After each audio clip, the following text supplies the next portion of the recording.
आज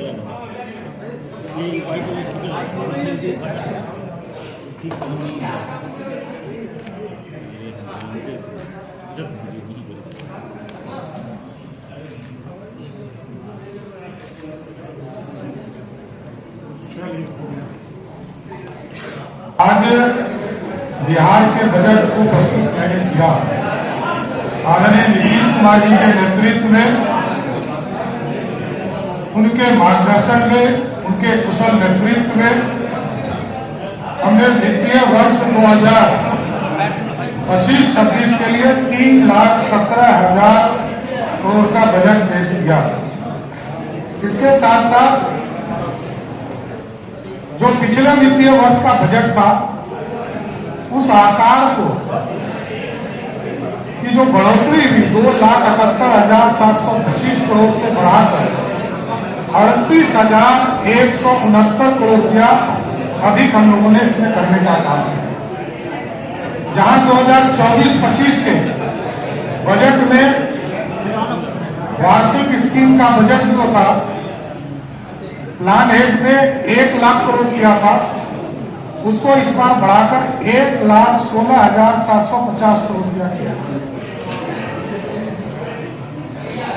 उसी तरह ऋण का अदाई मैंने जानकारी दिया सदन के अंदर भी कि ऋण के अदाई के लिए भी 2025 में 25-26 में, जिसमें 22,819 करोड़ रुपया हम लोगों ने रखा है, अनुमानित किया है, जिसमें से 1,694 करोड़ रुपया केंद्र सरकार के ऋण है और 21,124 करोड़ रुपया आंतरिक ऋणों के से संबंधित है। ऋण और पेंशन पेशेंटियां राज्य सरकार द्वारा 1,543 करोड़ का ऋण दिया जाना प्रस्तावित। हम लोग स्टूडेंट क्रेडिट कार्ड में लगभग 1,000 रुपया देंगे।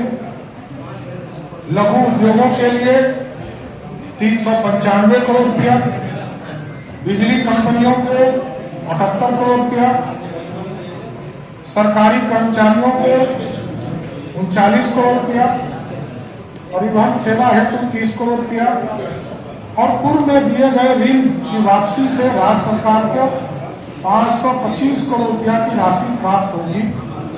उसका अनुमानित है, इसके हिसाब से 1,017 करोड़ रुपया हम लोगों ने प्रस्ताव किया है। इसके साथ साथ कई योजनाओं का घोषणा भी हम लोगों ने किया है। भारत सरकार से जो राशि मिलने हैं उसके बारे में उन्होंने बताया है कि पिछले वित्तीय वर्ष 24-25 में 1,13,011 करोड़ रुपया हमें अनुमानित है मिलेगा 31 मार्च तक, जो 2025-26 में ये बढ़कर 1,38,515 करोड़ रुपया हमको अनुमानित है। उसके साथ साथ कई घोषणा आज हम लोगों ने किया है, जो महत्वपूर्ण घोषणा, जैसे कृषि के क्षेत्र में जो बाजार समिति है, उसको 6-7 में आदरणीय मुख्यमंत्री जी ने भंग कर दिया था, फिर बाद में रिवाइव करने का निर्णय हुआ और 21 जगह पर 21 जिले में नाबार्ड से 1,289 करोड़ रुपया ऋण लेकर हम उसका जीर्णोद्धार का काम कर रहे हैं। लेकिन हम लोगों ने तय किया है कि अब 21 नहीं 38 जिले के बाजार समिति उत्पादन बाजार प्रांगणों को हम आधुनिकीकरण करने का काम करेंगे और समुचित विकास करने का काम करेंगे। इसके साथ साथ अभी तक एमएसपी पर धान अधिप्राप्ति, गेहूं अधिप्राप्ति होता था बिहार में। इस बार हम लोगों ने तय किया है अरहर का दाल, मूंग का दाल, उड़द का दाल, इसको भी एनसीसीएफ के माध्यम से, नेपेड के माध्यम से, कोऑपरेटिव के सहयोग से, पैक्सों के सहयोग से इसका भी एमएसपी के आधार पर हम लोग खरीदारी करने का काम करेंगे। राज्य के सभी अनुमंडल में और सभी प्रखंडों में हम कहीं जमीन भी उपलब्ध कराएंगे और सभी जगह पर चरणबद्ध तरीके से कोल्ड स्टोरेज का निर्माण कराएंगे, जिससे कि सब्जी और जो हमारे लोकल प्रोडक्ट है फूड प्रोसेसिंग से उसको हम रखने का काम करेंगे। उसी तरह प्राथमिक सब्जी उत्पादन सहकारी समिति, जिस तरह सुधा दूध हमारा बिकता है, उसी तरह हम लोगों ने तय किया है कि तरकारी सुधा आउटलेट खोलने का काम करेंगे सभी प्रखंडों में, सभी अनुमंडल में, और ये सुधा के तर्ज पर हो। और अभी तक हमारे 302 प्रखंडों में बिहार राज्य सब्जी प्रसंस्करण एवं विपणन फेडरेशन का गठन हुआ है। जो शेष बचे हुए प्रखंड हैं उनको भी इसमें जोड़ने का काम किया जाए। चरणबद्ध तरीके से जिस तरह हम प्रत्येक पंचायत में खेल के लिए मैदान बनाने का काम कर रहे हैं, हम लोगों ने तय किया है कि चरणबद्ध तरीके से गरीब कन्याओं के विवाह हेतु राज्य सरकार कन्या विवाह मंडप का निर्माण सभी पंचायतों में, जिससे कि गरीब बच्चों की, गरीब महिलाओं की, गरीब कन्याओं की शादी हम लोग गांव में अपने पंचायत के स्तर पर कराने का काम कर सकें। इसके साथ साथ पटना में महिला हाट की स्थापना की जाएगी।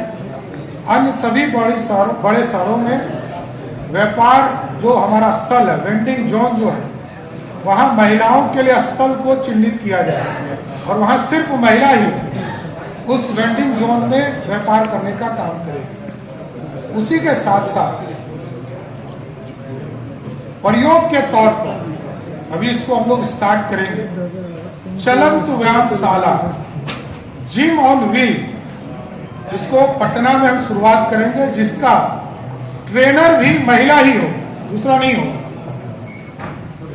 इसके बाद राज्य के सभी शहरों में महिलाओं के लिए पिंक टॉयलेट की स्थापना की जाएगी और प्रथम चरण में 1 महीना के अंदर 20 पिंक टॉयलेट स्थापित किए जाएंगे।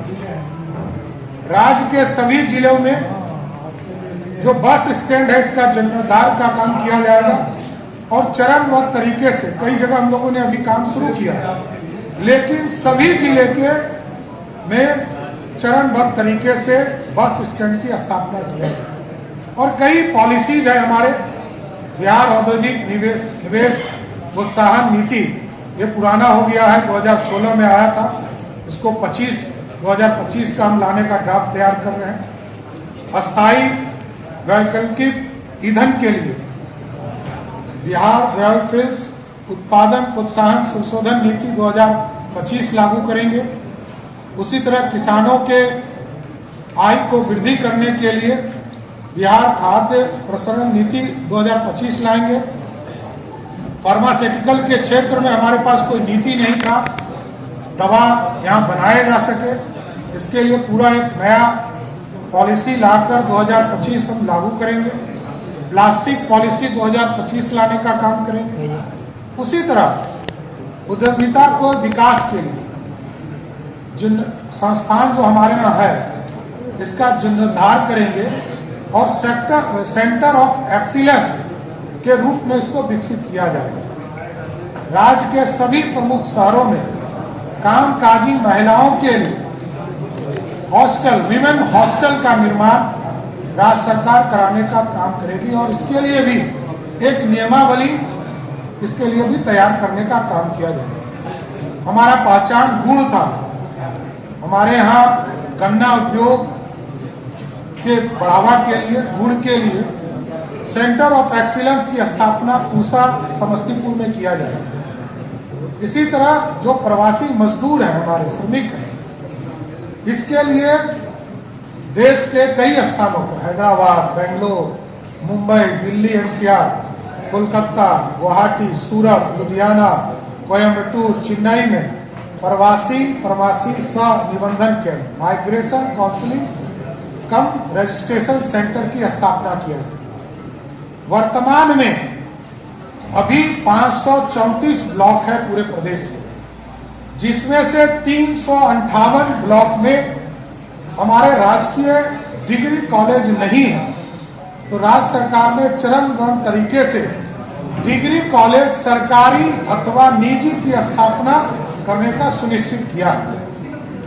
1 से 10 तक के लिए समान श्रेणी के छात्र अल्पसंख्यक सहित की छात्रवृत्ति को दुगनी की जाएगी। निजी क्षेत्र के सहयोग से राज्य में नए निजी मेडिकल कॉलेज संचालित किए जाएंगे।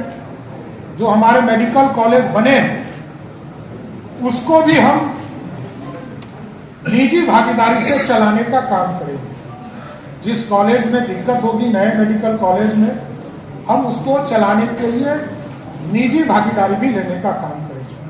और इसके साथ साथ पीपीपी मोड पर भी कोई व्यक्ति यदि पीपीपी मोड पर हम जमीन उसको उपलब्ध कराएंगे और पीपीपी मोड पर यदि वो नया मेडिकल कॉलेज खोलना चाहे तो हम उसको जमीन उपलब्ध कराकर उसके लिए भी एक पॉलिसी बनाकर स्थापित करने का काम करें। राज्य के बड़े अनुमंडल जहां एक बड़ा अनुमंडल पड़ता है, कई विधानसभा है, तो वैसे जगह को चिन्हित करके वहां एक अतिरिक्त रेफरल अस्पताल का निर्माण किया गया। राज्य में लोक स्वास्थ्य प्रबंधन संवर्ग का सृजन किया जाएगा। संपूर्ण राज्य में शहरी क्षेत्र के विकास के लिए विशेष रूप से वंचित वर्ग के लोगों के लिए स्लम क्षेत्र इत्यादि के लिए नगर चिकित्सा केंद्रों की स्थापना की गई। प्रथम चरण में राज्य के सभी 9 प्रमंडलों के जिला मुख्यालय में 108 चिकित्सा केंद्र की स्थापित किया जाएगा। कैंसर जैसे गंभीर बीमारी की रोकथाम हेतु इलाज हेतु बिहार कैंसर केयर सोसाइटी की स्थापना की गई। और बेगूसराय जिले में सबसे अधिक कैंसर के मरीज पाए जाते हैं, तो हम लोगों ने तय किया है कि बेगूसराय में एक कैंसर अस्पताल की स्थापना किया जाए। उसी तरह मुख्यमंत्री पिछड़ा वर्ग, अत्यंत पिछड़ा वर्ग प्री मैट्रिक छात्रवृत्ति योजना के अंतर्गत जो अभी छात्रवृत्ति हमारे छात्रों को मिलता है पिछड़ा और अति पिछड़ा वर्ग के लोगों को, इसको हम दुगना करेंगे। प्रति वर्ष जो अतिरिक्त भार पड़ेगा वो लगभग 875 करोड़ रुपया पड़ेगा। इसको हम लोगों ने अनुमानित किया। उसी तरह SC ST वर्ग के जो अनुसूचित जाति और अनुसूचित जनजाति के छात्रों के लिए जो राशि अभी उपलब्ध कराई जाती है प्री मैट्रिक छात्रवृत्ति योजना के तहत, उसमें भी हम उसको दुगना करने का काम करेंगे और इसमें 260 करोड़ रुपया वार्षिक अनुमानित व्यय आएगा। मुख्यमंत्री अनुसूचित जाति एवं अनुसूचित जनजाति छात्रावास में रहने के बाद अनुदान देने का काम 1000 रुपया किया जाता है, उसको हम बढ़ाकर 1000 से 2000 करने का काम नीतीश कुमार की सरकार करेगी। अनुसूचित जाति एवं अनुसूचित जनजाति की आबादी वाले वैसे 40 प्रखंड जिसमें 50,000 या उससे अधिक आबादी है, पूर्व से आवासीय विद्यालय संचालित नहीं है, उसमें एक 720 आवासन वाले विद्यालय की स्थापना की स्वीकृति के आलोक में 14 आवासीय विद्यालय का निर्माण वित्तीय वर्ष 2025-26 में कराया जाएगा। बिहार के सभी प्रमंडलों में नगर राष्ट्रीय मानकों के अनुरूप खेल अवसंरचना का निर्माण कार्य प्रारंभ किया जाएगा। पटना प्रमंडल के पुनपुन प्रखंड में 100 एकड़ की भूमि चिन्हित कर भूमि अधिग्रहण की प्रक्रिया पूर्ण कर खेल अवसंरचना का निर्माण कार्य प्रारंभ करने की योजना है। और इसके बावजूद जो बचे हुए जितने भी प्रखंड हमारे हैं, जिस प्रखंड में हमारा एक स्टेडियम आउटडोर स्टेडियम नहीं बन पाया है, उसको वित्तीय वर्ष 2025-26 में हम सभी जगह इसी वित्तीय वर्ष में उसको स्वीकृत करने का काम करेंगे। उसी तरह स्टेट डाटा सेंटर 2.0 की स्थापना की जाएगी, जिसमें कंप्यूटिंग एंड स्टोरेज क्षमता को बढ़ाने के हेतु फेज 2 की योजना बनाई जाएगी, जिसके माध्यम से आने वाले वर्षों में 500 से अधिक वेबसाइट पोर्टल एप्लीकेशन होस्ट किए जा सकेंगे। उसी के तर्ज पर किसी भी प्रकार का साइबर अटैक एवं प्राकृतिक आपदा की स्थापना में राज्य सरकार की महत्वपूर्ण गतिविधियां अवरुद्ध नहीं हो, इसके लिए डाटा सेंटर रिकवरी सेवा होना आवश्यक है। इसलिए disaster recovery D R and business community for Bihar state data centre परियोजना का क्रियान्वयन किया जाएगा। राज्य के प्रमुख शहरों में महिलाओं के लिए पिंक बस की प्रचलन किया जाएगा, जिसमें सवारी, चालक और कंडक्टर सभी महिलाओं। इसके लिए चालक, कंडक्टर के रूप में महिलाओं को प्रशिक्षित किया जाएगा तथा बिहार राज्य परिवहन निगम से चालक, कंडक्टर और डिपो मेंटेनेंस स्टाफ के पदों में महिलाओं के लिए 33% आरक्षण की व्यवस्था की जाएगी। महिला स्वरोजगार योजना की स्थापना को बढ़ावा देने हेतु महिला चालकों को ई रिक्शा एवं 2 पहिया वाहनों से व्यावसायिक प्रचलन हेतु क्रय करने पर नगद अनुदान का प्रावधान किया जाएगा। राज्य के प्रमुख शहरों में महिला वाहन परिचालन प्रशिक्षण केंद्र की स्थापना किया जाएगा, जिसमें प्रशिक्षक भी महिला हो। राज्य के सभी नहरों के प्रमुख नहरों के किनारे खाली जगहों तथा बांधों पर सोलर प्लांट स्थापित किए जाएंगे। मैं गर्व से कह सकता हूं कि बिहार ग्रीन डेवलपमेंट फंड की घोषणा करता हूं। इसमें प्रारंभिक सीड फंड के रूप में राज्य सरकार 25 करोड़ रुपया का निवेश करेगी। यह फंड सीड फंडिंग की तुलना में कई गुना निवेश को आकर्षित करने का काम करेगा, जो एक तरह से कार्बन न्यूट्रल बनाने में मदद करेगा। राज्य में वायु गुणवत्ता में सुधार हेतु तथा वायु प्रदूषण नियंत्रण हेतु 100 करोड़ की लागत से बिहार क्लीन एयर ट्रांसफॉर्मेशन परियोजना का क्रियान्वयन किया जाएगा, जिसमें स्कोप टावर की भी स्थापना करने का काम किया जाएगा। पर्व त्योहार विशेषकर महिलाओं द्वारा संचालित छठ पूजा के अवसर पर धार्मिक पर्यटन की शुरुआत किया जाएगा, जिसमें होम स्टे को प्रोत्साहित करने के लिए राज्य सरकार द्वारा हर संभव मदद प्रदान किया जाएगा। प्राथमिकता के आधार पर महिलाओं को टूरिस्ट गाइड के रूप में प्रशिक्षित कर रोजगार का अवसर उपलब्ध कराया जाएगा। अभी भारत की सरकार ने, एयरपोर्ट अथॉरिटी ने टेम्पोररी कंस्ट्रक्शन करके आदरणीय मुख्यमंत्री नीतीश कुमार जी के आग्रह पर 3 महीने के अंदर, अगले 3 महीने में पूर्णिया हवाई अड्डे से हवाई सेवा शुरू करने का आश्वासन दिया है। इस पर भी हम आगे बढ़ने जा रहे हैं। हम लोगों ने अप्रोच रोड या और भी अन्य जो पानी की व्यवस्था है उसकी सुविधा उपलब्ध करा दी है। इसके साथ साथ राजगीर में, भागलपुर जिले के सुल्तानगंज में, रक्सौल में ग्रीनफील्ड एयरपोर्ट विकसित करने की कार्रवाई की जाएगी। इसके साथ साथ वाल्मीकि नगर, वीरपुर, पुराना एयरपोर्ट भागलपुर, मधुबनी, मुंगेर, सहरसा और मुजफ्फरपुर में लगभग 25 करोड़ रुपया की लागत भारत सरकार लगाएगी और राज्य सरकार उसको सहयोग करेगी और पूरी व्यवस्था वहां करेगी कि छोटे विमान वहां से उड़ने का काम कर सके और पूरी तरह हवाई संपर्क से ये सारे शहर को हम लोग जोड़ने का काम करेंगे। इसके साथ साथ प्रमुख मेट्रो शहर जो मुंबई और दिल्ली को छोड़कर, दिल्ली में हमारा बिहार निवास है और मुंबई में हम बना रहे हैं, भारत सरकार ने हमें जमीन भी उपलब्ध करा दिया। इसके बाद भी कई शहरों में जो मेट्रो शहर हैं, कलकत्ता, चेन्नई, उसके बाद भी आदि शहरों में इंटीग्रेटेड सेंटर ऑफ बिहार की स्थापना किया जाएगा, जिसके बहुआयामी उपयोग होंगे।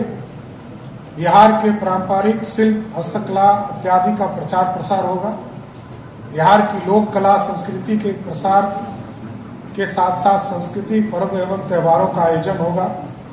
बिहार खाद्य व्यंजनों का प्रसार प्रसार, बिहार में निवेश हेतु इन्वेस्टमेंट प्रमोशन सेल का कार्यालय, बिहार फाउंडेशन का कार्यालय, बिहार के लोगों के लिए बिहार भवन, बिहार सदन के तर्ज पर आवासन की सुविधा उपलब्ध कराने जैसी कार्यों को एक समेकित केंद्र स्थापित किया जाए।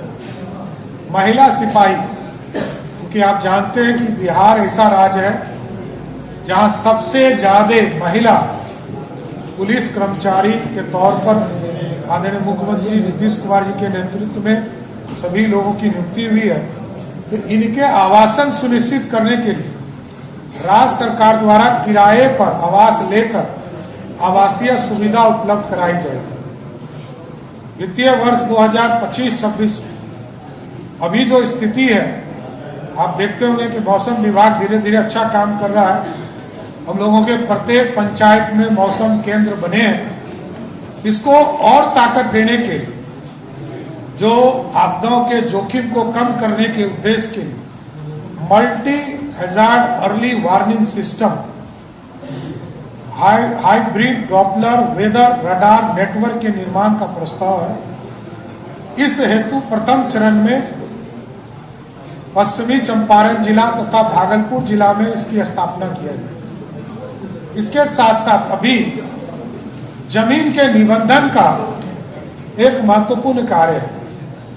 राज्य के सभी निबंधन कार्यालय को पूर्णतः पेपरलेस किया जाएगा। देश या विदेश में रहने वाले, देश के बाहर रहने वाले व्यक्ति को ऑनलाइन निबंधन किया जा सकेगा। पेपरलेस रहेगा, उनको आने की जरूरत नहीं पड़ेगा। इससे गो ग्रीन योजना को बढ़ावा मिलेगा और यह पूरी तरह टेक्नोलॉजी के आधार पर इसकी स्थापना की है। नीतीश कुमार की सरकार ने, आपको याद होगा जब आए थे मुख्यमंत्री नीतीश कुमार, तो 2005-6 में उन्होंने कहा था कि 6 घंटे में हम टारगेट करेंगे कि पटना पहुंचने, राजधानी पहुंचने का लक्ष्य रखा। फिर बीच में नीतीश कुमार जी ने जब इस काम को आगे बढ़ाया तो कहा कि 5 घंटे में पटना पहुंचने का लक्ष्य रखें। अब 2027 तक हम लोगों ने लक्ष्य लिया है, क्योंकि भारत सरकार 5 एक्सप्रेसवे और कई स्टेट हाईवे और कई NH के 4 लेन बन रहे हैं। तो हम लोगों ने तय किया है कि सभी जो हमारे जिला मुख्यालय हैं उनसे 2027 तक के अंत तक 4 घंटे में हम पटना मुख्यालय सभी को पहुंचा सके। ये सारे चीजों को हम लोगों ने अपने बजट में जोड़ने का काम किया। यह प्रमुख था।